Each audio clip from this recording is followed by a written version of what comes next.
p.m. Let's start by just going around and doing who's here. Mr. Johnson, would you like to start? Zach Johnson. Jared Parker. Laura Silvers. Cameron Perez Verdia, and then members on the phone. I see Member Myers. Are you here?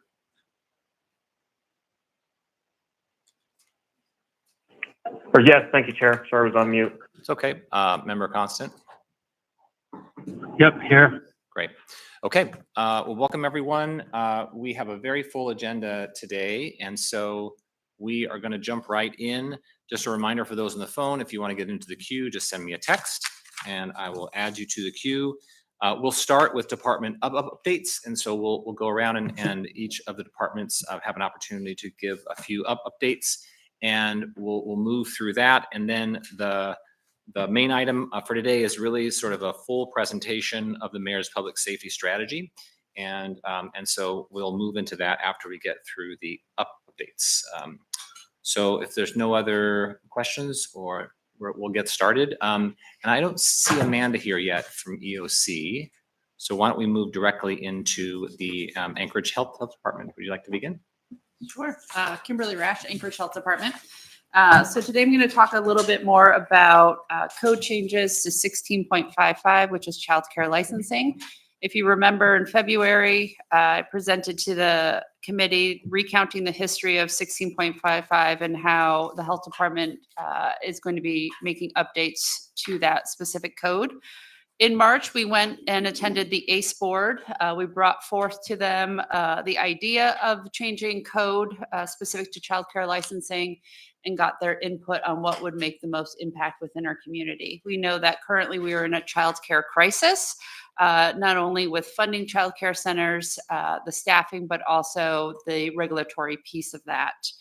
I'm happy to say that in May, we are hoping to introduce to the body at the next meeting on the 20th, these proposed changes, as well as attending the ACE board meeting in June, early June, and then hopefully have a delayed public hearing to the 24th of June. What our plan is when we meet with the ACE board is to just receive additional input from the board and then any additional community input. Most of the changes that we are making to code will have direct impacts to our community. Everything from reducing the requirement to have liability insurance, which currently costs, premiums cost around $600 a year for individuals in childcare centers. Repealing the application for a license, biennial review, and posting of a license, which means that we require a fee for license. How that directly impacts the health department is that we would be potentially losing out on around $37,000 annually in revenue. Some other changes that we are making are directly in concert with the state of Alaska, their child care program, in that we are mirroring their codes. And so we are matching their ratios in caregivers. We will also be doing some work on the requirements with bathrooms and sinks within the actual rooms. And so one of the impacts that have been occurring is that it is very costly when a child care center has to remodel their center to put the bathrooms and the sinks with inside the actual rooms instead of across the hallways. And so those are high level, the changes that we will be making. And again, we will be working continually with the ACE board, as well as receiving any additional community input. Last year in 2024, we did put out a survey to our administrators in regards to these upcoming changes. We did receive positive feedback from them, and that this is kind of a long time coming sort of change. So we're really excited for this.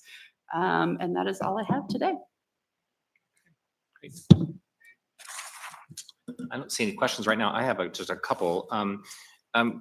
So generally speaking, what is the goal? What is the goal of these changes? Can you just share at high level of what you hope to see change because of this body of work?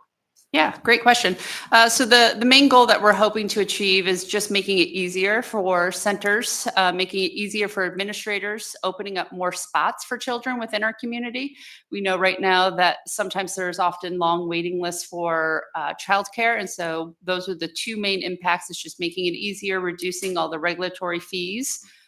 So that more centers and homes can open, more licensed centers and homes can open, as well as increasing space. And another question, can you just talk to us about the ratio? You said it was matching the state. Does that mean you're going to see a higher number per child or a lower number? What can we expect because of that? Currently, the municipality of Anchorage is more restrictive in our ratios. And so by matching with the state ratios, we will be opening up more spots for younger children. The only ratios that we are not going to be changing are for infant care. Okay. And the record member Baldwin Day has joined us, and member Johnson, you weren't here, were you? Yeah, you were here. Never mind. Just member Baldwin Day. Okay. Those are my questions. Do you anticipate having a work session prior to this coming forward with the body or not? I think that would be something that, if that is something the body wants, we can definitely have a work session. So I think we're open to that. If that's something that you would like. Okay. All right. Any other questions for the health department before we move on? No. Okay. Thanks very much. Okay. We'll go back to Office of Emergency Management. Welcome. Good morning. My name is Amanda Loach. I'm the director at the Office of Emergency Management. I wanted to cede my time to give a little bit more information during the mayor's public safety strategy presentation, but I did want to offer to existing members, returning members, and the new members of the assembly tours of the Emergency Operations Center facility at your convenience. So that's all I wanted to offer. Thanks. Okay. Thanks so much. Okay, moving right along.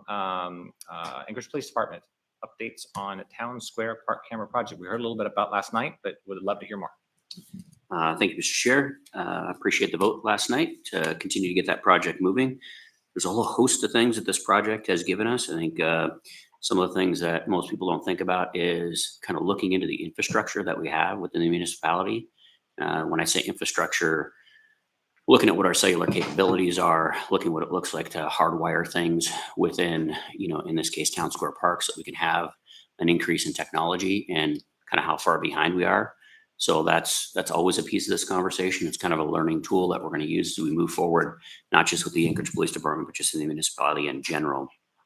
Because I think we're going to have to invest in some way, shape, or form and increase technology with our reduced staffing that we have in many of our municipal departments to continue to provide high level of services. This project itself, there will be 7 different areas where there will be cameras within the park. If you look at the map, area 1, 2, and 3, they will each have one bundle of cameras, and then 4 along the pack will have 4 different bundles of cameras. So we'll be able to not only have access to everything in the park, but also to provide a little extra coverage for the PAC clientele that are coming and going from events, which is certainly a request that we have gotten from the PAC to help to reduce some of the activity that is less than desirable in that area. We are hoping that with the markings that we're going to be using, and obviously publishing these maps, this is not a secret that these cameras are going to be there. We want the public that are using the park system to know that there are cameras up, and hopefully that will serve as a deterrent so that we can continue to see our downtown park thrive. And if we have reports of certain type of criminal activity, we'll certainly be able to use these cameras to retrieve that footage and collect valuable evidence and potentially even identify victims or witnesses to some of these types of crimes. So I know I've talked to most of you, with the exception of the new members, about this extensively. So questions? Yes, Mr. Johnson. Yeah, thanks. With the, excuse me, the voters approving the park bond, we know that there's some big upgrades coming to Town Square Park. I assume that as we're looking at putting the cameras in and all the supporting infrastructure that goes with that we're future proofing that. We're not going to put something in and then have to redo it here in a couple of years as the Town Square Park gets redeveloped. Yeah, the location and the placement of all the cameras, the power sources for all the cameras, and the type of cameras that we bought are all have the ability to be moved when there's construction that's going to be going on and then being placed back up. Obviously, along the pack, those will probably stay the entire time, but the cameras inside the park have been designed so that the construction won't impact it. There's actually a couple of cameras that are going to be intersection lights, so that obviously won't be impacted by the construction in the future of the park. So the design was we'd spend money one time and reduce the amount of money we'd have to use to even relocate the cameras during the project. Thank you. Yes. Chief, can you talk me through what it would look like for the public to submit a report and ask to see footage from this? Or what, I guess, what is the level of crime that APD will view as enough of a warrant to pull footage from this? I guess somebody gets pushed over in the park, are they going to pull footage? And somebody's smoking something they shouldn't be smoking. Like how much is this going to be used in your estimation? So when we get complaints in from the public that arise to a crime, that's certainly a threshold. We're going to want to take a look at that footage, and that can be a pretty low threshold. We have lower level crimes that are Class B misdemeanors, but still create some chaos within the park. And so when we get those types of crimes, we're going to investigate them by using the camera footage. And then I think there was also a piece of the question in there about the public inquiry on some of these camera footage. And so that's going to follow along our public records requests that we currently have. And so if there's a crime that has been committed that's still in the process, those requests are held until the charges are filed. And if we're past that point, then that video can be redacted, and if redaction is needed and provided in a public records request. If I may, just a quick Sure. Go follow ahead, up. Mr. Crooker. Yeah. Yeah. So I suspect what you guys are going to find when you have cameras out there, there's probably a lot of nefarious activity happening out there. Will we get any sort of updates on, maybe people that are being charged or arrests being made from a result of these cameras? Yeah, what our intent is to kind of collect data on the activity that we're using the cameras for, because I think this is kind of a pilot project for potentially other areas of the city that we see may need cameras and how they can effectively be used. And so using this area, what the cameras are being used for, if it's leading to arrests, what type of records requests we're having, so that we have an idea of kind of the impact, not just the positive impact of the cameras in town, but the requests coming from the public, so that if we do want to, maybe like our trails is one conversation that people have been having. There's areas of the trails that people are having concerns. And if we put those cameras up, what would we be getting out of having those cameras in those places? So that's the design of this smaller project, is to be able to answer some of those questions and provide data on a regular basis to the assembly. Yes. Why don't we go with Ms. Baldwin Day and then Ms. Silvers? Thank you, Chair. Chief, will there be any sort of real-time use of or access to this footage, as opposed to just like retroactively when a crime is reported? So we will have real-time access to the cameras. We don't have the staffing to have a 24-hour, 7-day-a-week coverage on this. But what we would be able to do is, let's assume the PAC had an event and they said, "Hey, we've got some concerns. Is there a way that you could potentially provide a little bit more real-time coverage while events are coming and going?" And we may not be able to do that all the time, but we certainly may be able to accommodate that during certain types of events, upon request. But we just don't have the staffing right now to have, this monitored real-time 24 hours a day, 7 days a week. Thank you. Ms. Silvers? Will these cameras be monitored by the police department, or will they be monitored along with the traffic cameras by traffic? The police department. I don't see any other questions for you. Thanks, Chief. Okay, let's move on to the Anchorage Fire Department. Chief Schrage. Yes, thank you. Good morning, everybody. Doug Schrage, Fire Chief, Anchorage Fire Department. Just very briefly, so that we can accommodate the mayor's presentation later, I wanted to just call your attention to and talk a little bit about the Anchorage Community Wildfire Town Hall that we will be hosting on May 19th. It will be from 6:30 to 9 p.m. at the Wilda Marston Theater. We have been conducting a survey, community input survey on people's perceptions surrounding the issue of wildfire, and we've received a lot of public interest. So we expect this to be well attended, and we'd like you to be there as well, and all of the listeners. Some of the topics include, we will cover the seasonal outlook for this year's wildfire season. We will address the Anchorage Fire Departments as well as the Division of Forestry's preparatory and mitigation efforts, projects that are ongoing, things that we're doing to make ourselves more ready.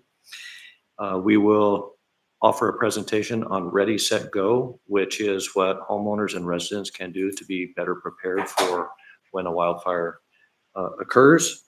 And we will give an update on our Community Wildfire Protection Plan, which is a multi-year effort, which is about more than halfway through, and we expect to be completed by the end of the year. We expect to have representatives from stakeholder agencies, including, besides the fire department, the Division of Forestry, the police department, National Weather Service, Bureau of Land Management, the U.S. Forest Service, National Park Service, Municipality Office of Emergency Management, Joint Base Elmendorf-Richardson, Chugach Electric, the water utility, Municipal Parks and Rec, and hopefully members of the Assembly.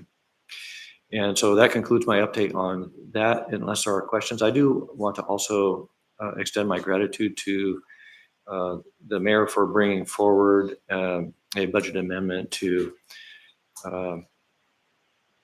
add some funding for a wildfire public education campaign, and to the Assembly, who, and especially Member Johnson, who brought the issue forward. I can't remember who you said was working with you, but in any case, we appreciate your initiative and getting that passed. That'll make a big difference. When we wrote the grant for our wildfire program, we under budgeted for public education, and so this will be a meaningful addition. Thank you. Members, any questions for the chief? Just make sure I heard, can you give us a time and a place again? Yeah, so once again, it's on Monday, May 19th, 6:30 p.m. until 9 p.m. at the Lusac Library in the Wilda Marston Theater. Thank you. Thank you, Chief. Okay, let's move on to the Department of Law. Looks like we've got a few. Mr. Oh, Chair, before yes. you move on. Sorry, I didn't see you. Mr. Constant, go ahead. Yeah, no problem. So on the agenda last night was introduced an ordinance relating to criminal penalties for fire. And I wanted to let folks know that we intend to schedule a work session on that item on the 16th.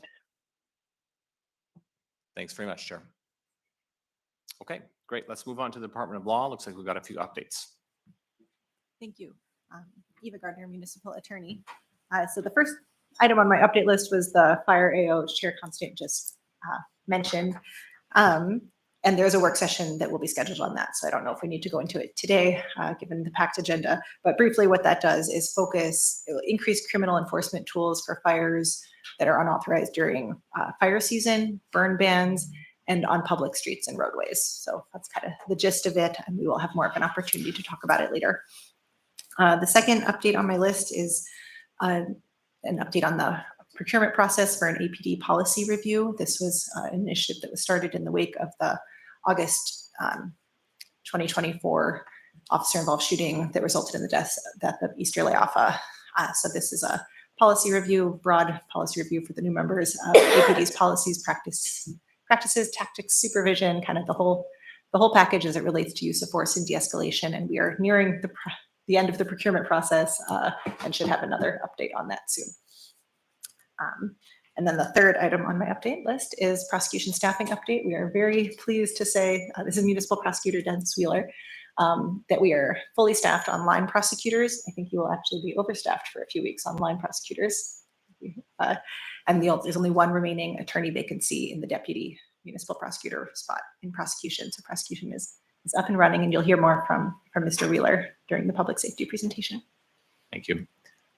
I do have a couple questions, and then if members have questions, please let me know. I'll put you in the queue. The APD policy review, you said you're nearing the end of the procurement process. Can you give us any sense of a timeline for when you think that's going to be done? And then remind us again, once that that vendor is chosen, what is the timeline before we can expect our report? Yes. So we are. I think we should have something to report to the assembly within the next 2 to 3 weeks.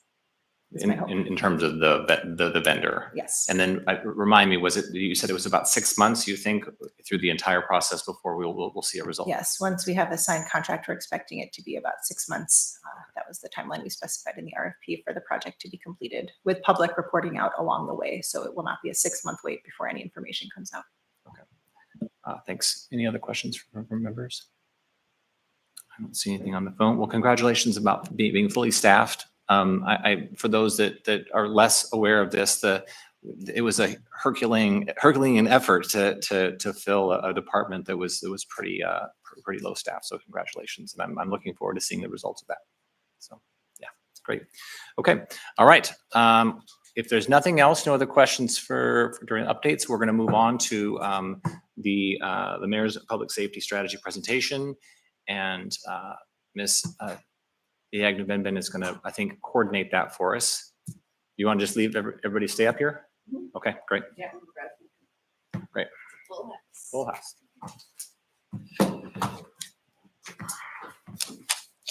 And I think everybody should have a copy of this. There's a copy of the slides and paper, and then we'll have a slide deck on the screen.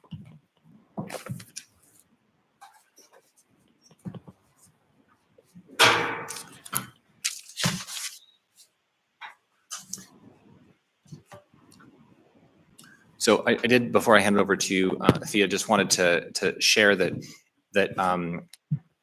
it's my intention as chair, and at some point we'll have a co-chair or vice chair, or however that's going to work, but to continue to monitor this strategy. And so as we think about the meetings coming up over the next year, really using this set of strategies and goals and priorities as something that this committee will continue to provide updates on, and bringing back to different members of the different departments to share progress and how things are working. So it provides a bit of a guide and a set of priorities and a set of metrics for us to be looking at about how we're doing. So really excited to hear this initial presentation, and then plan on having it be part of the agenda as we move forward in the committee. So, Thea.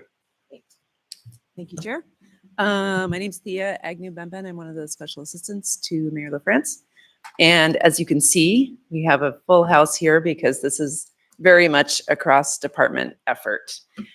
We consider public safety is absolutely one of Mayor LaFrance's very top priorities, and we consider it an effort that requires all of our municipal departments to work together.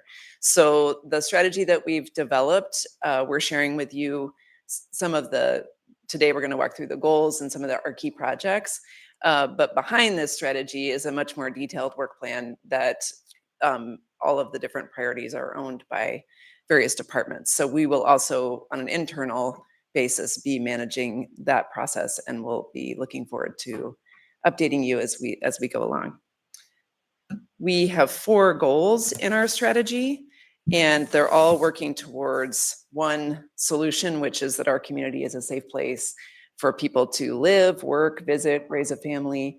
And the mayor's priority is that it's safe for everyone. So all across the board, we want it to be a safe community. We have 4 main goals, and we're going to walk through those today, and you're going to hear from different departments the work that's happening under each of those goals. First one is a robust public safety workforce. And again, we can, oops, not yet. Yeah, and I think I can advance from here if you want. Yeah, yeah. I think aren't I on? Or were you doing that, or was I doing that? Oh, I get it. I'm plugged in here. I think it's fine if you do it, but it's just that I want to make sure the chief's animation is included. So I think that should work. Are you on the PDF? Okay, let me do it then. Yeah. We had a little thing about that this morning. And while they're figuring this out, just for Yeah, members, as we're going through, just if you want to get in the queue, if you want to ask a question, just let me know and I'll add you to the queue. And then once there's a pause, I'll get you into the conversation. So just feel free as we're going through, if you have questions, to just let me know. Okay, thanks.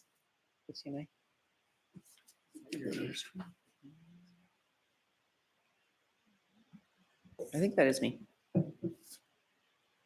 Maybe, yes.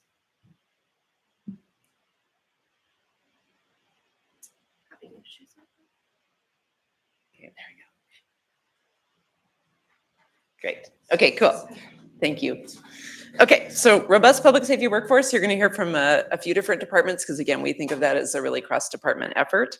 Second goal is that we have less crime and we have a few specific areas that we're focused on. Of course, we'd love to see less crime across the board, but we have some specific areas we're going to focus on, as well as increased accountability. We feel that it's very important that people can access care in a crisis. That's something the municipality has been working on for over 5 years, and we're really kind of doubling down on that and making sure that we are getting those resources out to people when they need them. And our fourth goal is that roads, parks, trails are safe for everyone, both on an everyday basis, but also in case of emergency. So for this first goal, I'm going to turn it over to Kim Rash and Sean Case to talk about the work that their departments are doing to increase our public safety workforce. Thank you so much. Excuse me. So on this slide deck here, you will see community health nursing. That's a graph from 2020 all the way to current. What this represents is our public health nursing and our vacancies that we've experienced over the past several years. The health department's hard at work at building a workforce that protects the well-being and safety of our residents. Our vacancy rate, as you can see, has fluctuated greatly, anywhere from almost 80% vacancy within the small group all the way down into the 20s. And this was due really because of pay, work overload, burnout, stress, and organizational climate and culture. Public health nurses are a critical piece in our infrastructure on health promotion and access to care for underserved communities. So they play a very vital role, and they connect with individuals to improve health equity.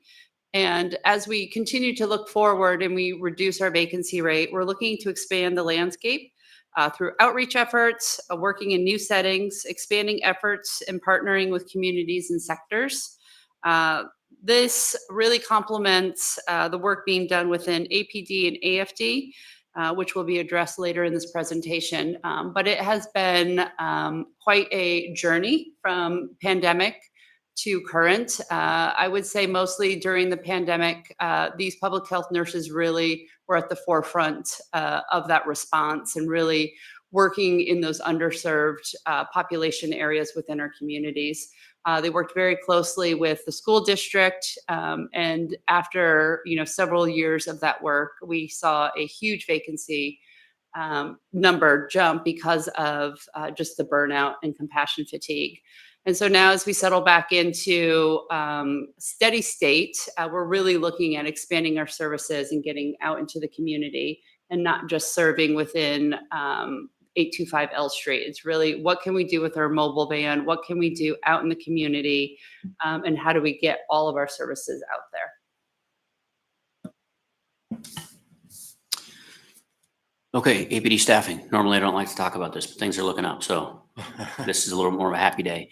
The increased services that I think we want to see our police officers start to do. And when I think about increased services that we're being asked to do on the law enforcement side, I think about our property crimes and the fact that we have some pretty significant property crimes within Anchorage. And those are the investigations that typically start to get cut a little bit as our staffing goes down and our demands increase.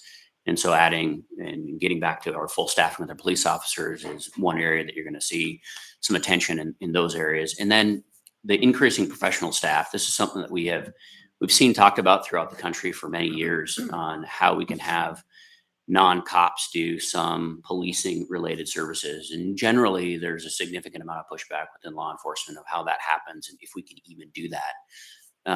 For me, that's a little bit of a ridiculous conversation because we know we already have a host of non-sworn or professional staff employees within the police department. Some of them have very much front-facing or public-facing jobs, or they're interacting with the public on a regular basis. And so expanding some of the services that our professional staff are doing is also a part of the strategy moving forward so that we can broaden the services. If we look at where we're at right now, and for anybody that wants to take a look at this little graph that I just put up on, we produce this every 2 weeks, every pay period. So feel free to email me and let me know if you want to take a look at where we're at any moment in time. This is where we stand today. We're down 60 sworn officers and 35 non-sworn or professional staff. We have our next academy starting. You can advance the next slide. We have our next academy starting in June, and we're continuously cycling through our application process for a lot of our professional staff. One of the things that we started doing in terms of recruiting, and it really started a couple of years ago. Actually, the Assembly gave me $50,000 to kind of look at doing a focus group and seeing how we could modify our recruitment strategies. And one of the things that came out of that effort and that money was how we use social media from a different standpoint. One of the things that we learned is that most people that want to be cops, kind of the traditional cop that we all have in our mind, really don't have to recruit those folks. They come on their own. And so we've changed our social media strategy to really widen kind of the scope of who we are recruiting. And I'm proud to say that we got 27 letters that went out for the June Academy. We should have a full academy for the first time in over 5 years in June. We also have created 19 new community service officer positions, and that would be that expansion of the professional staff that I talked about a second ago. And we've never had more than 4 of these positions on the police department, which we have 4 right now. So this is a pretty significant change in adding some duties to our professional staff that's going to take some of the workload off of our sworn officers. So think of evidence collection, think of assisting with cases with detectives, think of traffic control at collisions, so we don't have to use as many officers at these types of things. So those are some of the activities. And advance to the next one, please. We also changed our shift configuration. So we've been on a 4-10 2-hour overlap schedule. So 3 shifts per day. Each shift overlaps for 2 hours. My entire career here. And so we modified when the start and stop times are. So when we have our highest call volume, we now have a 4-hour overlap between 2 shifts. So essentially we have 2 shifts covering 4 hours in the late afternoon or late evening to early morning hours to help with some of those calls. And typically those are the calls that get pushed into like 3 and 4 hour or 4 o'clock in the morning because we don't have the staff to deal with them when those calls come in. So that's one of the benefits. And I just mentioned a minute ago that some of our non-sworn or CSO staff or specialty clerks even are going to be added to detective division to help with that case management, particularly in the property crimes. Thank you. For our second goal. Actually, that's- Thea, can I ask a question Sure, just of real course. quick? I don't see any other people asking a question, but I just have quickly. Ms. Resch, you talked about some of the reasons why the staffing fluctuations, and I just wanted to just put a pause on that for a second in terms of pay, stress, culture, all of that stuff. In terms of trying to stabilize that and trying to make sure that it is that this fluctuation doesn't continue to happen. I'm thinking about our role on the Assembly, and can you just briefly talk to us about about what if it's a funding issue, and if that has fluctuated over the years, and if it's a budget issue, and then second, if it is a stress culture issue, what are we doing to make sure that that's not necessarily the future of your department and this particular part of that? Yes, great question. So in regards to pay, the pay has become increasingly harder to compete with the market that we're currently in with hospitals, with nurses that really are able to be more, they can transfer through states and stuff like that. So pay continues to be an issue. The flip side of that is how do we create a culture within the health department that staff want to stay and that they are driven by the mission of the health department. And so that's stuff that we have been working on.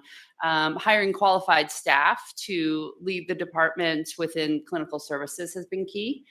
Making sure that those staff members understand what public health is and have the background and the knowledge in order to help advance our nurses has been key. And just continuing on that trajectory, I think, we've made huge strides. As you could see, at one point, we were almost at 80%. And I'm happy to say now that we have 3 public health nurse vacancies and 2 part-time nurses. And so that's really, I know it may seem a lot, but it is quite small in comparison to where we were. Thanks, because I'm in my mind, we're talking about strategy, right? And so the strategy for your department is creating an environment where people want to be and want to work and a culture that allows you to stabilize that workforce. And then just real quickly, Chief, strategy in terms of your workforce. Something's changed. We went from not being able to fill a class to being able to having a full class. Talk to us just briefly about what is the strategy about making sure that continues. So I think I've mentioned a couple of times, I don't want to 100% commit that we figured out the key to success. We've seen some success, and hopefully the December Academy will be in the same boat. And then I'll say, I think maybe we have figured this out. But 95% of what law enforcement does every day, we don't talk about that 95%. And so what that causes is you get a bunch of people that want to be cops that focus on that 5%. And by expanding the focus of our recruitment efforts and really just kind of painting the complete picture of what the police department looks like and the type of activities that we're involved in, primarily focus on that 95% of what your daily life is going to look like. We found that instead of having this very small population that's interested in being law enforcement, we've now opened that and expanded that. And that's just the tip of the iceberg, though, because we have to understand that once we do that and we get some newer type of folks into policing that haven't traditionally been in law enforcement, that the academy has to change. The method of instruction within the academy has to change. The way field training is administered and documented has to change as well, because we're not dealing with that. And I'll just kind of use like a kind of that military mentality we're expanding out. So it's not just the one thread that you have to pull on. And then what we've also found is as we start to change those systems in the academy and field training, that word also starts to get out and also starts to spread, so that, you know, when you get into the academy, it's not this complete militaristic type of style, and it is a more welcoming environment for different type of learning styles. Yes, Mr. Johnson. Thanks. For the 19 new CSO positions, were we reclassifying existing positions within APD, or are these new? We reclassified sworn positions with all the vacancies, and the idea was to kind of have that balancing act of reclassifying sworn positions with how many sworn positions we're filling, so that we don't kind of get upside down and convert too many.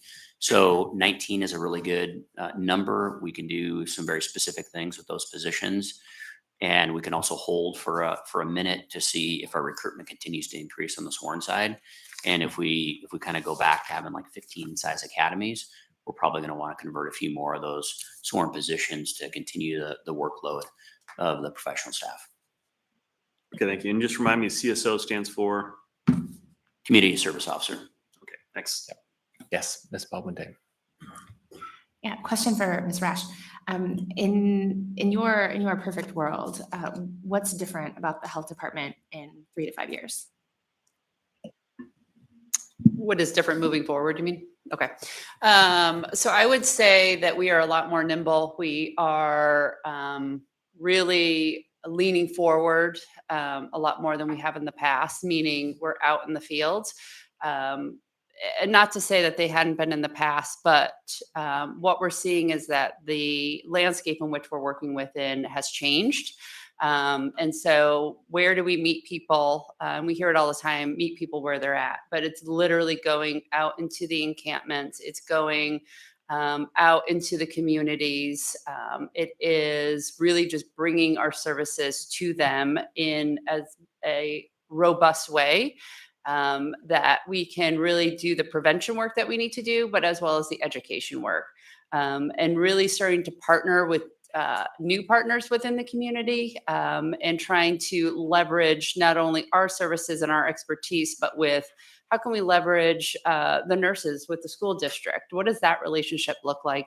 How do we mutually benefit one another for the protection and the prevention of infectious diseases within smaller kiddos? You know, and I think that as that landscape continues to change, our approach needs to change with that. We can't continually work within the confines of our building. Yes, Ms. Gecker. Mr. Gecker? Gerker. I'm going to get it. Close. Gerker, That's Mr. all Gerker. right. Everybody gets one. Everybody All gets one. Chief, this is coming back to you. So with these 19 positions, it's not that we created 19 new positions. We subtracted 19 positions from sworn. Is that right? A few less than 19 positions Yeah. because of the dollar for dollar. So it was like roughly 17 position to give us these 19, 17 sworn to give us 19. So if we get to a position, if I may, if we get to a position then where we've got, we're closer to being filled on the sworn officer side, do you envision a need to transit or move some of the money back and you're creating more sworn officer positions, or are you going to be asking for more officer positions here in a little bit? If there's one thing you can count on from me is if we're fully staffed, I will continue to come to you and ask for more sworn positions because there's always work for officers to do. Thanks. All right, great. Thanks. Great, great questions. Next goal is that we have less crime and more accountability. So first, we're going to hear from our lead prosecutor, Dennis Wheeler, and then we'll come back to Chief Case. Assembly, Committee Chair and Assembly members, my name is Dennis Wheeler. I'm the municipal prosecutor. I've been on board since October. And to sort of set the context here, if actually we could move to the next slide and then we'll back up. Down at the bottom are some stats from 2024 compared to 2025. This particular stat regarding speedy trial dismissals relates to our failure to prosecute cases in a timely manner. When I got here in October, we were woefully understaffed in terms of both support staff and prosecutors. We had barely enough prosecutors to just cover the basic routine court hearings. Couldn't do trials. We did basically, I think, 3 trials between May and August. We had cases stacked up from the COVID era, as well as a continuing growth of new cases coming in, and the group just could not handle. The office was full of broken computers and broken monitors and broken furniture and stacks of hard files and boxes of basically paper garbage out in the hallways and in the common areas from people walking out the door and leaving behind a mess. The lights are off. People weren't talking to each other, weren't pulling together as a team. The big side effect that got the most public attention, as it should, was the failure to prosecute these cases, estimated at nearly 500 for that time period in 2024. This means people that did not receive any consequence for their crime, people that were victimized and never received justice in the system, whether that was through physical injury or maltreatment, abuse, physical assault, etc. So it was a failure across the board in that division being able to manage what it had to work with. Since then, I'm happy to report we've done all of the things listed in there. If you go back to the first slide, 1 through 7, to deal with this problem. There were some changes in the pay scale so we could attract attorneys. There were changes that we made internally. The biggest change needs a little bit of a backstory, which is a few years ago, the office switched from paper files to electronic files. However, the case management system was never adjusted to do all the things that the paper files used to do. So imagine we have 10,000, 13,000 files in the office for any given year. So it's multiplied by 5-7 years on the retention schedule. Every file has information on its face. It tells you everything you need to know. That all disappeared, and there was nothing in the case management system really to duplicate that effort. So attorneys didn't know exactly which cases were priorities or where they were on the time schedule relative to the Rule 45 problem. So we've been working very hard the last 3-4 months to create reports and create processes for the secretaries and the support staff and the attorneys to track all of this. So we went from 500 estimated, because we have a lot of bad data from the old years, down to 55 so far this year, with most of those being in the first couple of months before we were able to institute all of the new processes and reporting. Now I think March, April are much more reflective of how we're going to see the numbers going forward. So far fewer cases falling through the cracks and getting dismissed on technicalities versus the actual merits of the case. So I'm happy to report we're making significant progress in that area. I'm happy to walk through the slides, but they're really sort of self-explanatory if there's any, or the reasons, if there's any specific questions about those, I'd be happy to try to answer them. Do you want to add anything? Yeah, I'll just add one more piece of this, which is that we have also been working to foster closer communication between the prosecutor's office and APD kind of at a higher level to make sure that, prosecution's priorities are aligned with the administration's priorities, are aligned with APD's enforcement priorities, to make sure that the things that matter to people's lives are actually making it through the system, getting flagged and getting prioritized. So we have had several meetings over the past several months to ensure that we are, lining up all pieces of the system that need to work together so that they are actually working together, which sounds very abstract, but there's a lot of real work going on there. Yes, Mr. Guido? Thank you. If I might build on that, just in the past couple of weeks, I've been able to add a tool to my case management system so I can now see special cases, right? So every trespass case in our system looks like every trespass case in our system, but I've changed that now so we can hot file these cases. So I've been working with Chief Case and DC Wilson in operations where they can let me know, hey, this particular case is important because this is a repeat offender, or this case is important because it meets the mayor's priorities or resembles the mayor's priorities on open fires or certain thefts in certain locations, or it's town square park issue.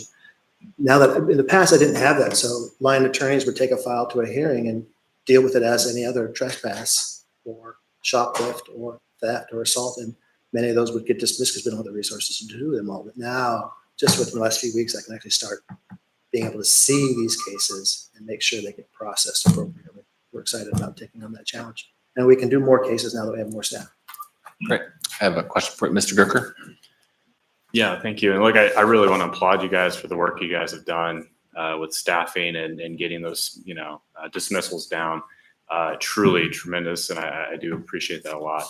There's one thing I want to highlight. I think it's on the previous slide. Yeah. So you say that prosecutors are not staying longer than 5 years, and you specifically say it's because there's not a defined benefit pension plan. Where are they going? So some prosecutors want to do high-level felony type work or maybe some federal racketeering kind of work. So some will naturally migrate to try those more complex cases. Some will migrate to the state or the public defender's office if the salary's out of whack. And that's what happened to the setup, a year ago or so, whatever it was, where the state increased salaries. Yeah. Muni didn't match. That was like a 20% change. So there was that. Some will go into private practice to try civil work or maybe try to get an equity stake in a firm, become a partner. So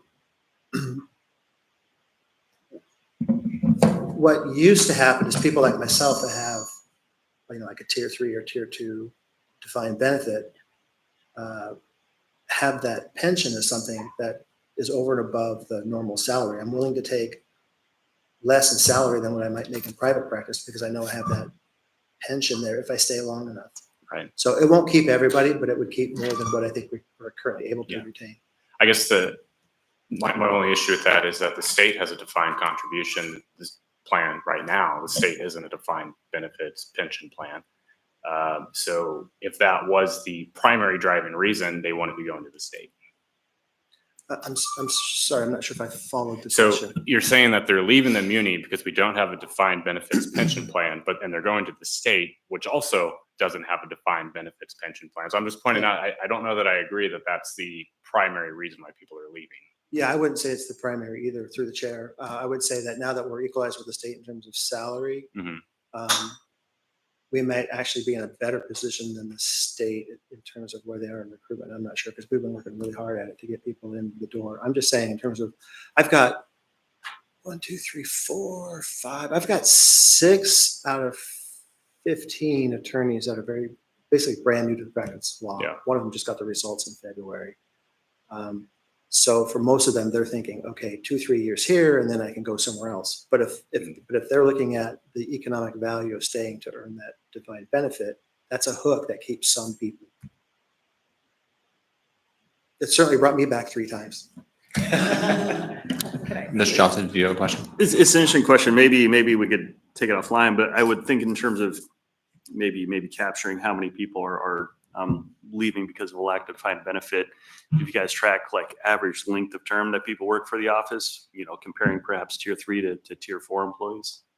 I'm not asking for that number right now, but unless you know it off the top of your head, but I'd be curious to know what that is because that seems like it might be illustrative. Yeah, and I would just encourage us to take it offline. I mean, if it's okay with you, Yeah, we want to make sure totally. we get through the whole presentation. So if we can hold on that, and you guys can provide that information to us, that'd be great. So, okay, I think we're going to move next to Mr. Case. Yes, okay, Chief Case. Okay, increasing positive police contacts. The first thing is technology.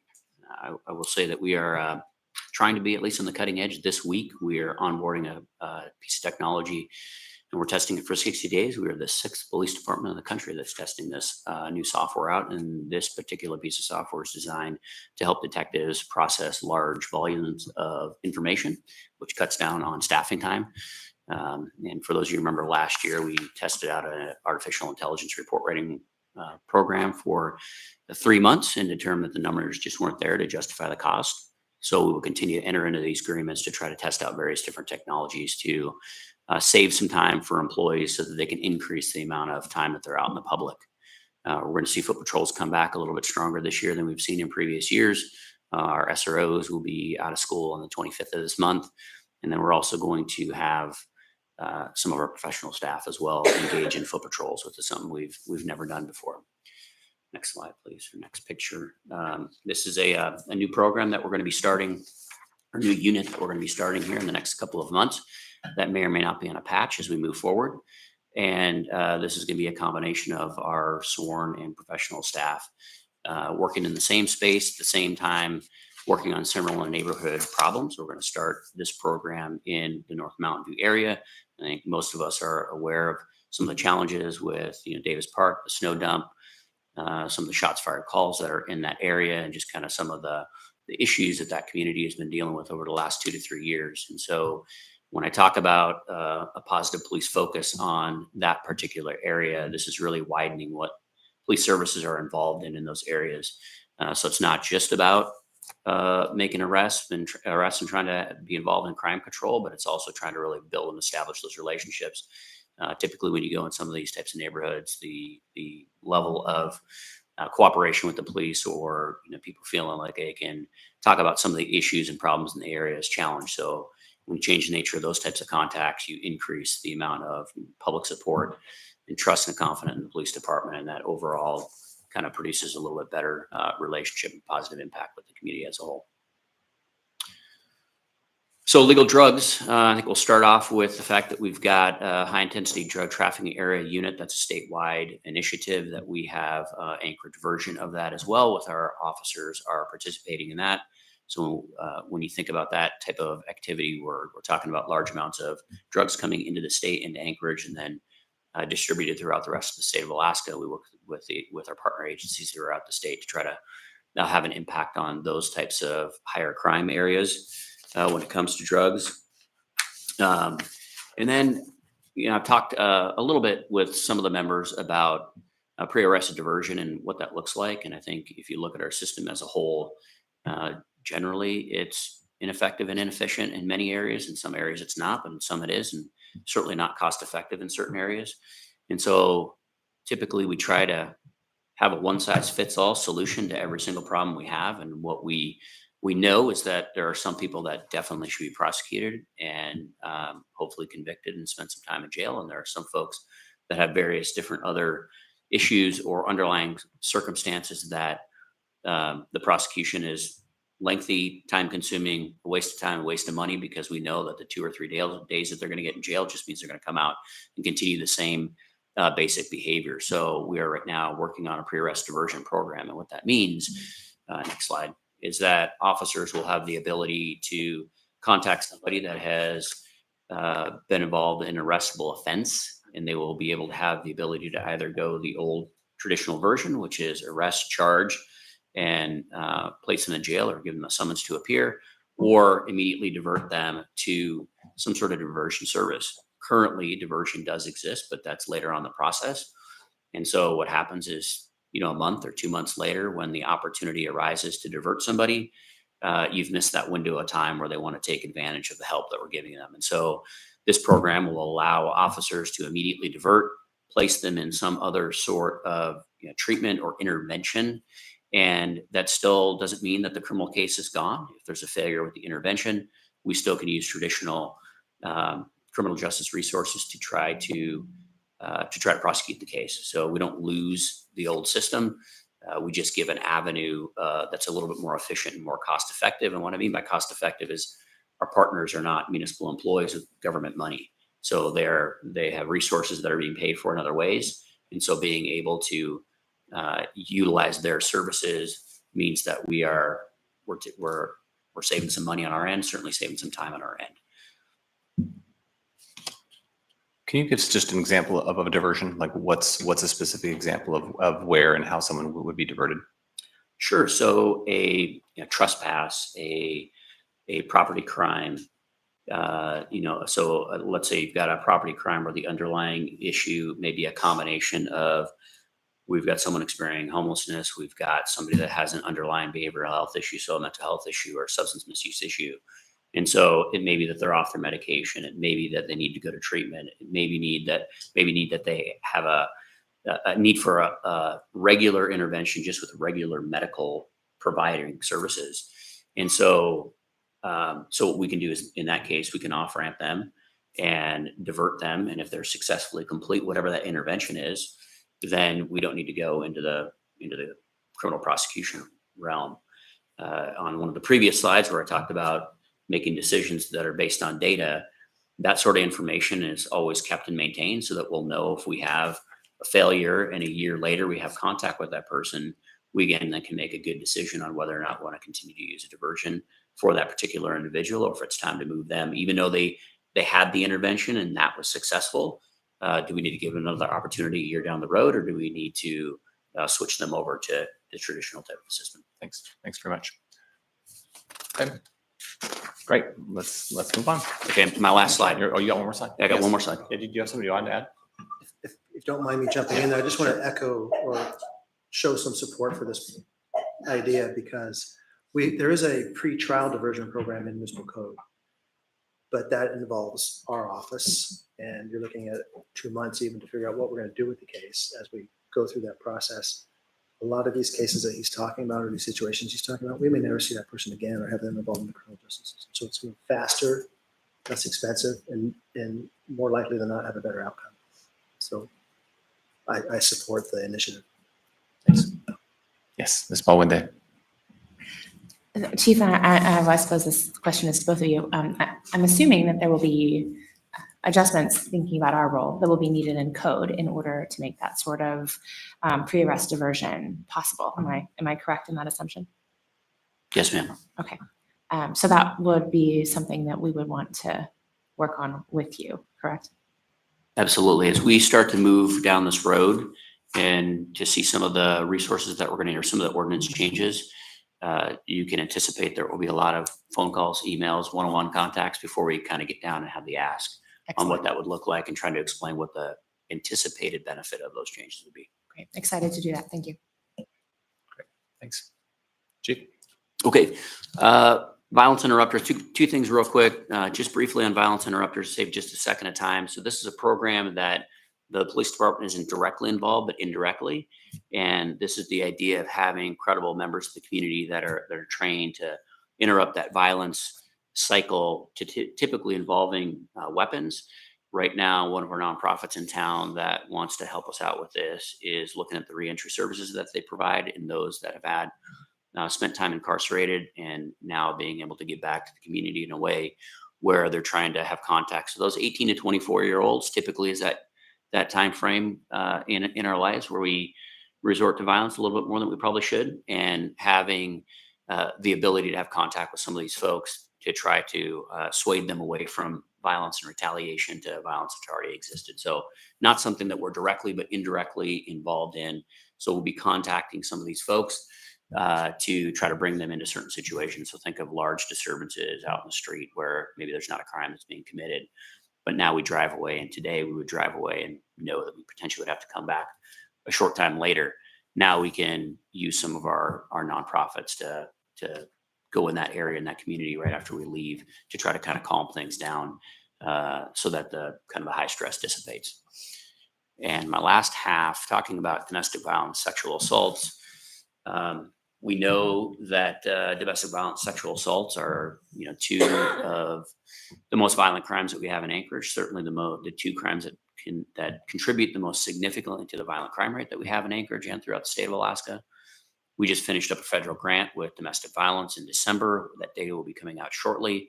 That involved using clinicians in response to domestic violence cases. And so there's some pretty significant takeaways in terms of when we need to have interventions along with police officers responding, specifically domestic violence crime, to have an impact on the recidivism rate within domestic violence and victimization. Interesting thing for Alaska, or for Anchorage, for those of you who are interested in data, 40% of our domestic violence offenders recommit in the first 6 months after their domestic violence offense. The good news about that is it's a very short window, so we don't have to, we're not looking at data over a 3 or 4 or 5 year time, which means the intervention technique is a little bit easier since it is a confined time. Sexual assaults is also something that I think we struggle with just generally, the collective we. It's something that we don't necessarily like to talk about a whole lot because there is the fear of re-victimizing victims. And so although we have a good, robust system of how we take those cases and investigate those cases, we have victims advocates that are involved in the process and forensic nurses. And that's great, but that's only one piece. If you want to go down 3 more, please. Also part of that is informing the public of just arrests that are made, the convictions, sentences that are taking place. Not that we're going to put the names out there and let because we want to protect the victims, but certainly what that looks like as we move forward, focusing on the attention, prevention, and education using social media. We have a pretty decent social media platform within the police department. We've had a lot of followers. And so using that as a piece for the attention, prevention, and education. And then also what the supportive resources look like. And specifically when I talk about supportive resources, I'm talking about domestic violence and what those supportive resources are after an incident that occurs. We know that what we see in Anchorage very, very frequently is a short period of time after a domestic violence incident has occurred, particularly an arrest has occurred, that the offender and the victim are back together for a whole host of reasons. And so that's kind of the very key point, that we can provide both some resources, some funding and support to try to kind of break that cycle of violence. Mr. Johnson. Yeah, thank you. So Chief, you mentioned you had a federal grant relating to DV. Was that just for the data collection, or was this also federal money that we were using for personnel resources?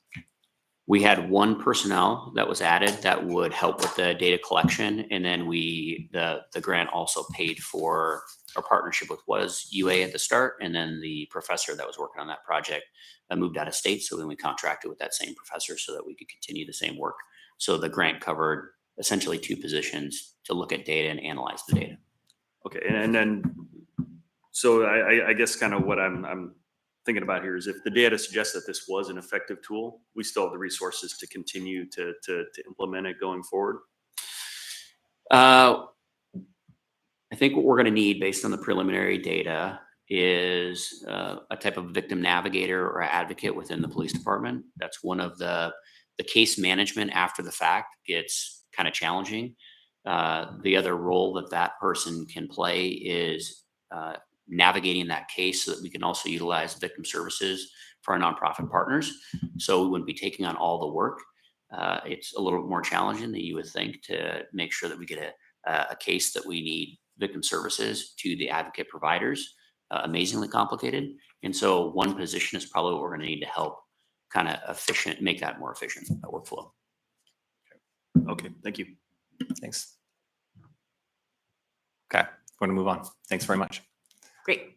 Got lots more to do. 2 more. So we're going to move on to our third goal, which is that more people get care in a crisis. We're going to start with Director Rash speaking about some of our harm reduction and prevention efforts. And then I think Chief Schrage is going to speak to, right? Yep. To some of the work that the fire department's doing. Great, thank you so much. So what upstream work is the health department doing, and how are we addressing current needs within our community?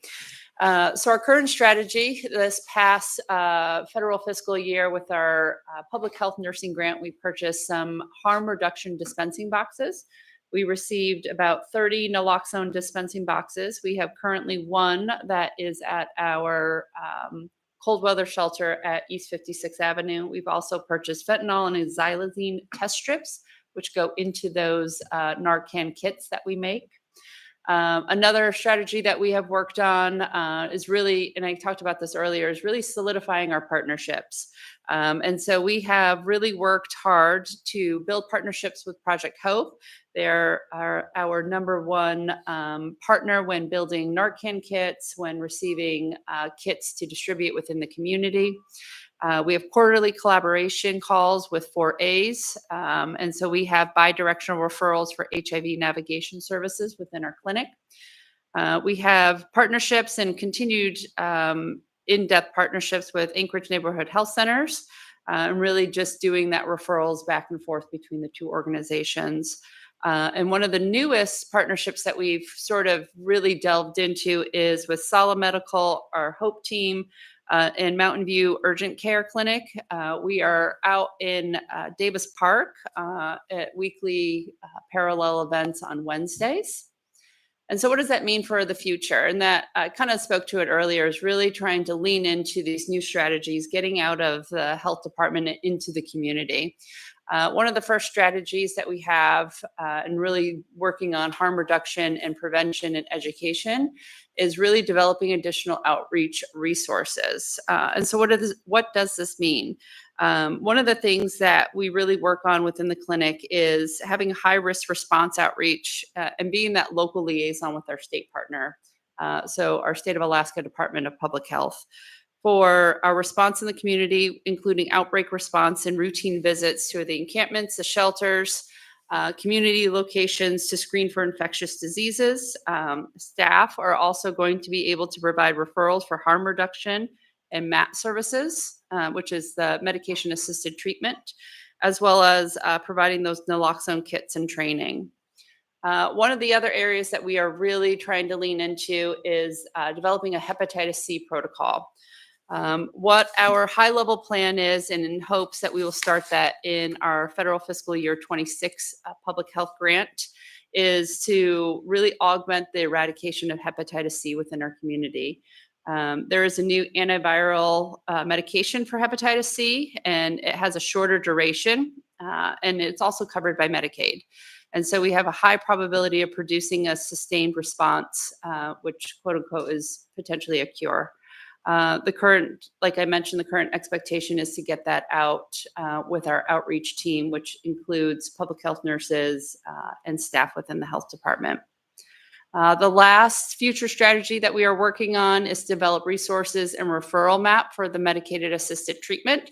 This is not something the health department has delved into in the past, but the need is there. And it's really trying to work in tandem with our partners in AFT and APD, but really specifically referring resources and referral mapping services utilizing our health information exchange platform. And so one of the things that we are trying to look at is each one of our departments has a separate system in which we utilize to track encounters with patients, with clients. And so how do we work within some sort of exchange to share that information and provide a more collaborative and holistic approach to when we engage with our clients? And that is what I have.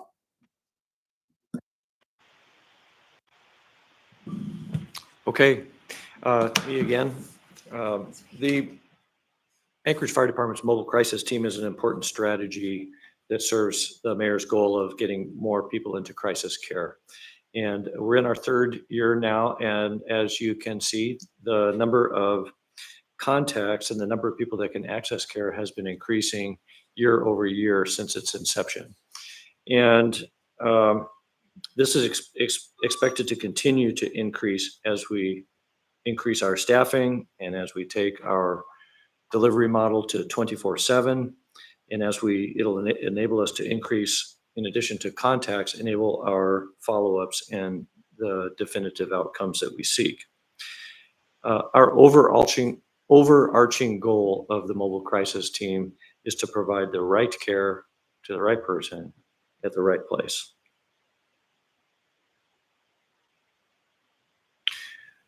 Currently, we're expending our efforts on expanding the mobile crisis team. We have just recently hired one new clinician, and that clinician is onboarding, and we'll be starting another one in the next couple of weeks.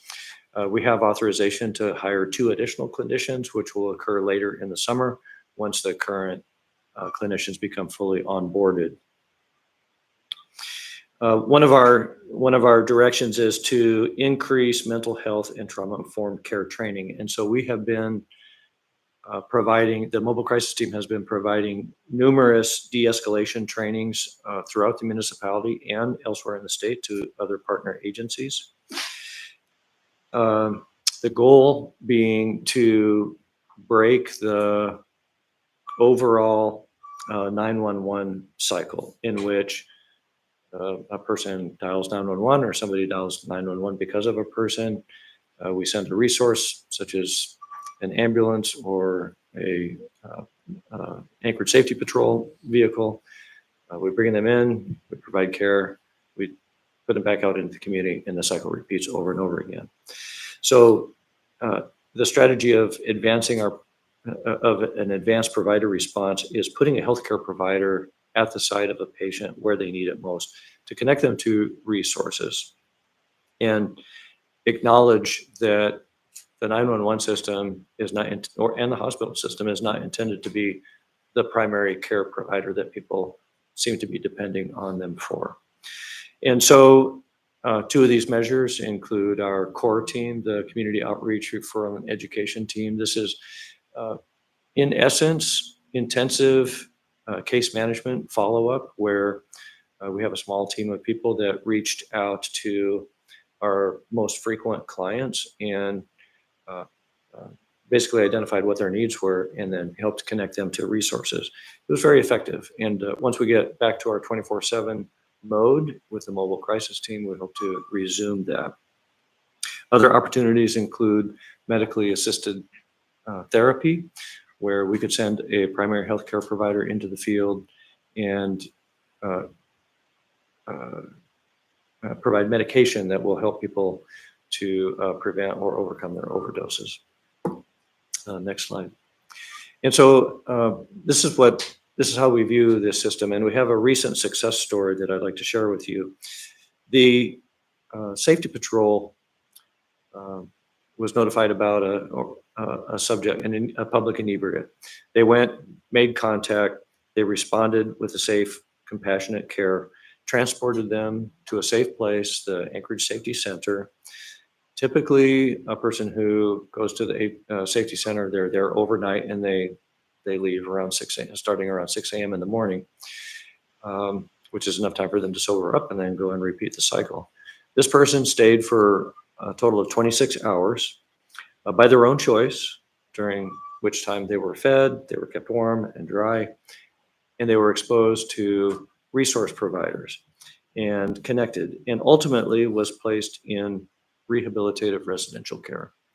And so this is what we think is the model for how this can work on multiple levels, our tiered approach of connecting the right services to the right person at the right place. Thank you. Chair, we have one more goal and a few more presenters, and I'm just looking at the clock. What's your preference? Keep going? Okay, great. So our next and last goal is that our roads, parks, and trails are safe for everyone, both on an everyday basis and in emergencies. So we're going to hear a bit from Brad Coy, our traffic engineer, then also a little bit from the fire chief and from Amanda Loach about emergencies, and then finally Taylor with Parks and Rec. Hi, Brad Coy, Municipal Traffic Engineer. First slide is talking about the Vision Zero program. Vision Zero is the mentality, the approach, the commitment that the only acceptable number of traffic deaths is 0. It's not about removing all accidents or crashes, as we call them. It's more about minimizing the fatality and serious injuries. As you can see in the upper right corner, the major injury and fatality crashes do vary. The last year, 2024, did have the highest number of fatalities in the past 10 years. 15 of those were pedestrians, which is the highest that we've had in the past 30 or so years. So definitely something that there's lots of different factors. And so it's going to take a holistic approach to try to address, which is what the safe system is, the safe system approach, which is in the lower right corner there. You can find some additional information at the QR codes that are listed on the slides. But basically, there's something that everyone can do to contribute and participate to making our system safe. We're all users of our transportation system. We all have something that we can do, both those of us on our end that operate the system, as well as the users, whether they're pedestrians or drivers or bicyclists. There's things that we can all do to contribute to just an improved transportation system. And that's what we're trying to work through, and many of the things that we have going on. So next slide. One thing to keep in mind about Anchorage is that 85% of our arterials are actually Alaska DOT facilities. So one of the key things that we're doing at the municipality is we're actually partnering with our DOT very closely, because if we focused only on our facilities, then we would miss the primary locations where the high speeds, high volumes are, which are key parts to the situation that we're in. So that's been a key focus, and we've been able to actually do really well with this side. So next slide. Back in September, when we had a spike in pedestrian fatalities, we actually had 6 in that month. The DOT Central Region Director, Sean Holland, anticipated that there was going to be some things that we needed to do, and initiated a task force that included DOT and PF statewide and Central Region, the Anchorage municipality, and AMATS. So a number of staff, it's probably been like 20 of us meeting to try to figure out what do we do to reverse this trend. And we prepared a report, which you can find. The 6-month update is now available online. That will also get emailed to you shortly. And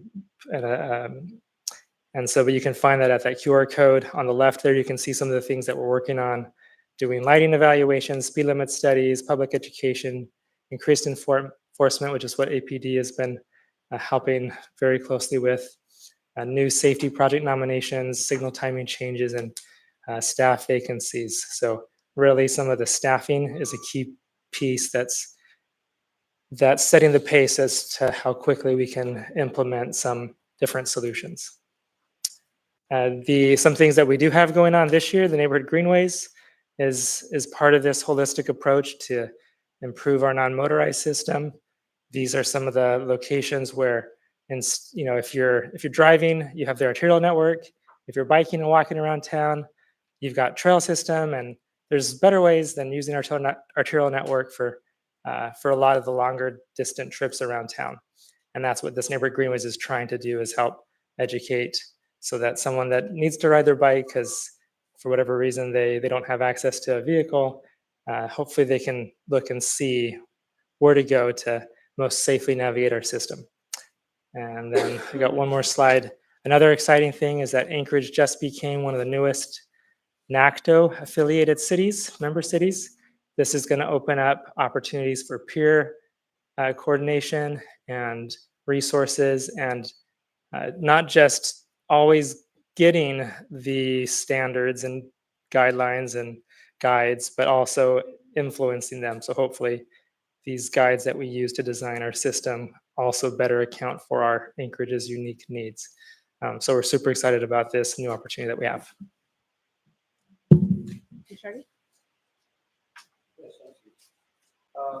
I want to Thank you. In my brief remarks, I just wanted to let you know that everything that can be reasonably done is being done to prepare the municipality for the eventuality of a major wildfire on the Anchorage hillside and elsewhere throughout the municipality. We have been training, we've been equipping, we have a couple of new brush engines coming. I mentioned the community town hall coming up on May 19th. We've received a record number of Firewise requests for courtesy home inspections of people's homes, media engagements. The woodlots are open this year, free to the public. Campbell Airstrip Road project, the contract has just been signed and will be starting in the next few weeks. And this will be a 300-foot wide shaded fuel break. We have right now the DOF Gannett Glacier crew is cutting a line to adjacent to Prospect Heights, we are finishing up our community wildfire protection plan by the end of the year, and we're continuing to seek grant funding to continue this operation. There's lots more, but those are the high points. Hi.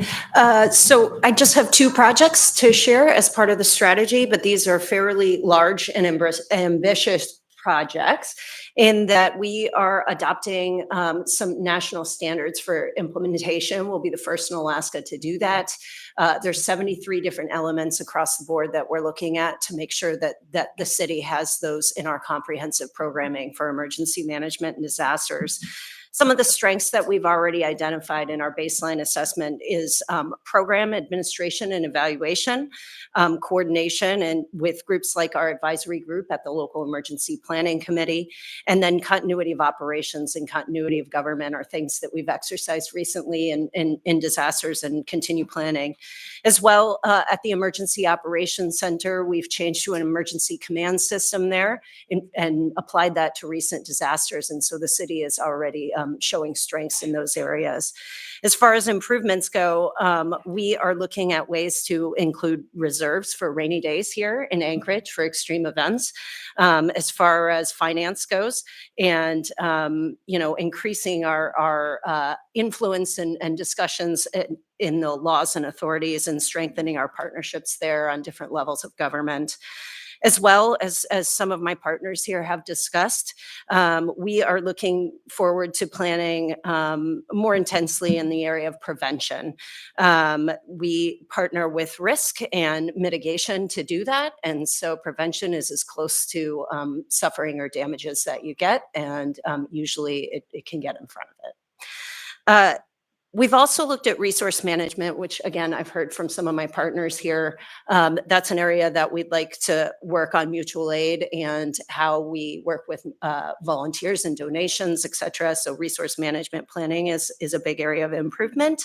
And public information and education, again, I've heard that over and over in this discussion, and that's an area we'll be looking at in the coming years as part of that, those national standards. The other big program that we're working on enhancing is a three-pronged program. This is mitigation, which significantly reduces or eliminates suffering or damages related to emergencies and disasters.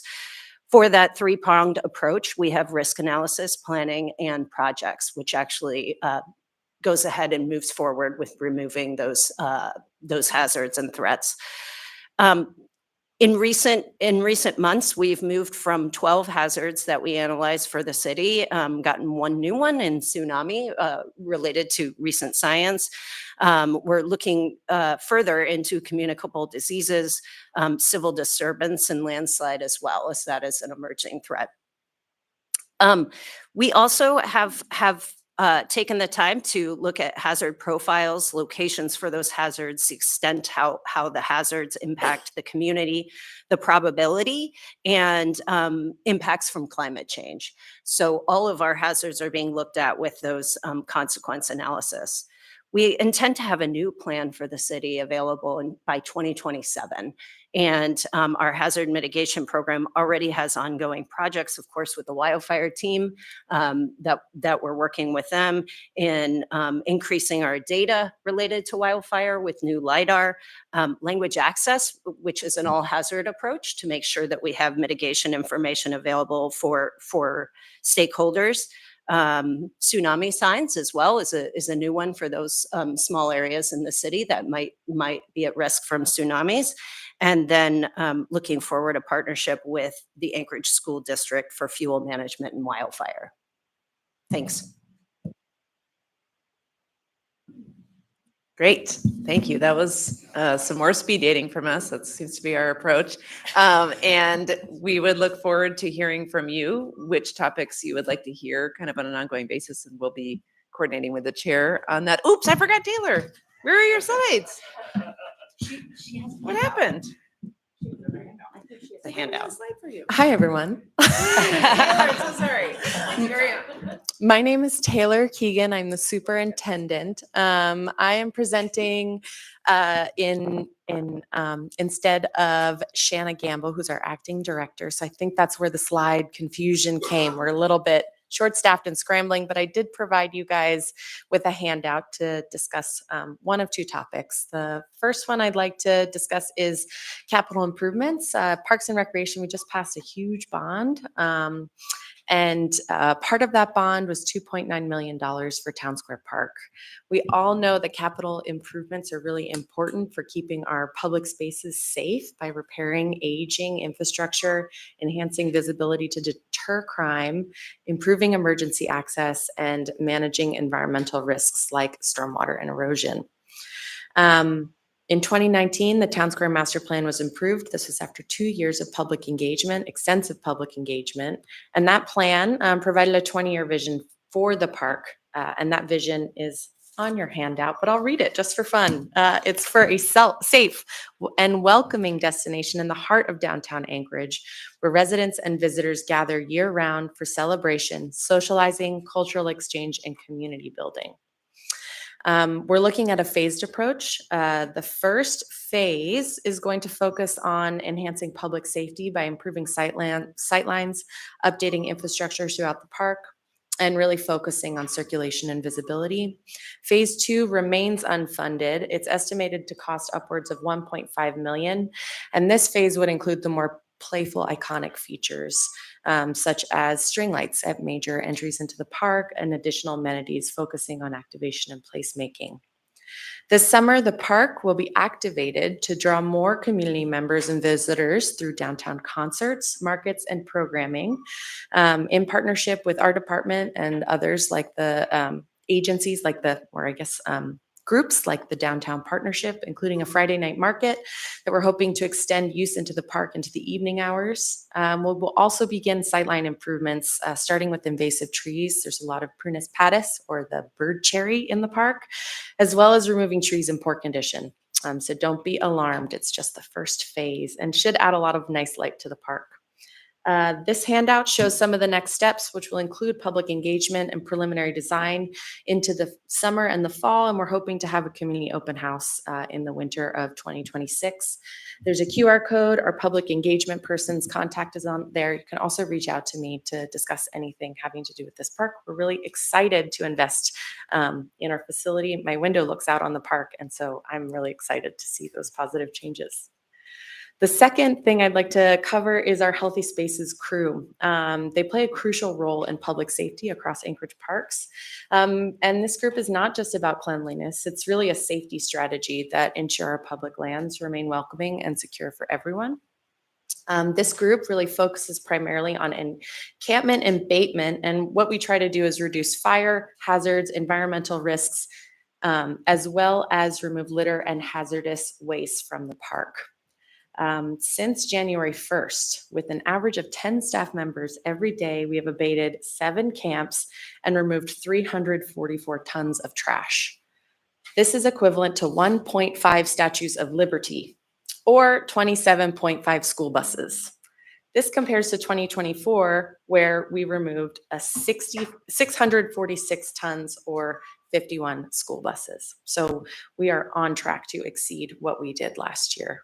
On track to exceed, is that, you're with me. The Parks and Recreation, in collaboration with the Mayor's Office and the Health Department and the public safety officials, work to identify and prioritize problem areas for quicker response. We're also have been rotating some of our Healthy Spaces staff into downtown twice a week to help keep parks clean, really focusing on Town Square and then rotating over to Peratrovich. They're connecting with the park, putting eyes on the park, and making calls to 311 or 911 as necessary. And we appreciate everyone's partnership to make Healthy Spaces successful. And thanks for hearing about a couple of things we're doing to improve public safety. Before we continue, is there any objection to extending the meeting by 10 minutes? Seeing none, we are extending the meeting by 10 minutes. I see a question over here. Yes, Ms. Baldwin Day, your question or comment. Well, hello, everyone. I'd love to take this opportunity, since you're all in the same space together, to raise something that I've heard in my 2 weeks and 2 days of constituent contact. And that is something that you just alluded to, Superintendent, the volume of trash and the public health risk that exists currently in a lot of our public green spaces. And what I'm hearing from constituents is, alongside that concern, a desire to do something and to be meaningfully involved people in Anchorage are really proud of their trails. They're proud of their green spaces. And I think there's a sense of hopelessness, in a way, about the condition of many of the places that we all enjoy. And I'm sensing a desire on the part of the public to participate meaningfully in cleanup efforts and in making those spaces welcoming again. And I'm hearing that also in the wildfire conversation. There are a lot of people who want to know, how can I be meaningfully involved in wildfire mitigation efforts? And so I want to suggest that there's an opportunity right now to, number one, give our community something very meaningful to do. To engender a little bit of hope by giving people an action that they can participate in, and potentially also expanding our capacity to do some of that cleanup or to do some of the wildfire mitigation work with volunteers who are very excited and who care very deeply about this city. And I recognize that often as government officials, as elected officials, we tend to think that the work is ours to do, but I wonder if maybe this is an opportunity where we could steward some of that work outwardly and do some coordination so that people can participate in cleaning up and taking care of and protecting the places that they really love, and not feeling quite so anxious because there's nothing meaningful for them to contribute apart from emails to their assembly people. So I put that before you as a suggestion. I have no idea what that coordination would require. I'm sure the attorneys would have something to say about liability and waivers and things like that. But I really think there's an opportunity here to invite people to participate in caring for Anchorage in really meaningful ways. And so I just wanted to suggest that. Just to briefly respond, thanks for sharing that. And we hear that a lot as well. And certainly part of our whole approach, working with parks and APD, when we're addressing issues within our public spaces, is that once the kind of heavy lifting is done by our teams, that then we work with community groups and community councils to reactivate those spaces. And that was a big emphasis of the summit we had back in March, was kind of really trying to identify for people, where can they fit in. And I think that's just one of the follow-up actions we take, mostly through community councils.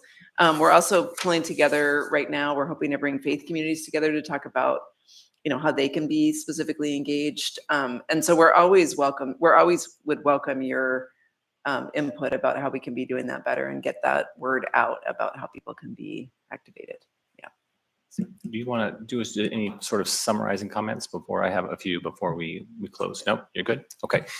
So I just wanted, is there anyone who's wanting to testify at this point? Anybody in the audience who's wanting to testify? Okay, great. Is there anyone on the phone that you can see? No. Okay.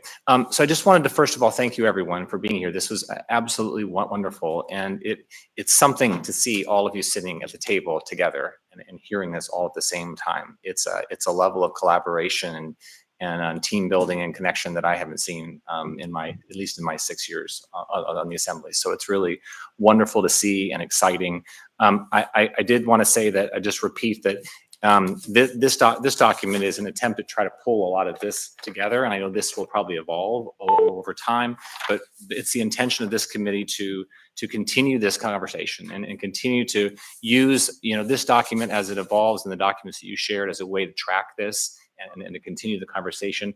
And I really appreciated the comment about our role in it and thinking about what policy changes or additions need to be made, what funding allocations need to be done, what kind of community involvement can we help to generate and connect. How can we support you in making sure that we're meeting these goals and moving these things forward? So I feel very much like, even though this is essentially presented as the mayor's strategy, I feel like it's our strategy. I feel like it's something that at least I know that I can get behind and be a part of. So I really appreciate the time and the work that you all are doing so much. And I just want to make sure we've got a few more minutes. Any other comments or questions before we close? On the phone. I don't see anything. Thank you very much. Yes. Oh, we got one. Yes. I actually have a bunch of questions about goal number 3, but I think I would just take those offline and have those separately if that's all right with you, Chief Schrage and Ms. Rash. Great. Yeah, and members also, as we're looking at building the agenda for this committee over the next few months, if there are specific areas that you want to highlight or make sure we're talking about, we can build it into the And agenda. can I respond to Yes, that please. one, Chair? So the third goal in this strategy is more people access crisis care. It's also a goal in our homelessness and health strategy. And we actually have a cross-department work group that works specifically on that. We have a whole action plan. We're developing a metrics dashboard. We are doing a lot. So we would love to share kind of in more detail what's going on there. And that's a super collaborative group between the health department, fire, police, municipal managers, and mayor's office. Yeah. Thanks. And yes, Ms. Silver, just 1 second, let me just say this and then I'll let you close us out. That just leads me to this about, we talked about data a lot today and for a long time, when, at least my experience in the assembly, when we talked about public safety, we would come and we would give statistics from the police department about the number of calls for this or the number of calls for that. And that was often the one way that we were determining how safe we are. And I've said for years that that's not a complete story in terms of what we're doing. So as we're building this out, I'm really excited about that data piece of what are the indicators that we're making progress on this and what is the story that we're telling. And I think if we can create some really thoughtful indicators and data points and share those along the way, it'll give us a lot of clarity in terms of how we're doing and be able to give us the tools to share that with our constituents as well. Ms. Silvers. I just want to say thank you. It feels hopeful and a lot of exciting things happening. So yeah, thank you and happy to support and help. Great. Okay. Thanks, everybody. This meeting is adjourned.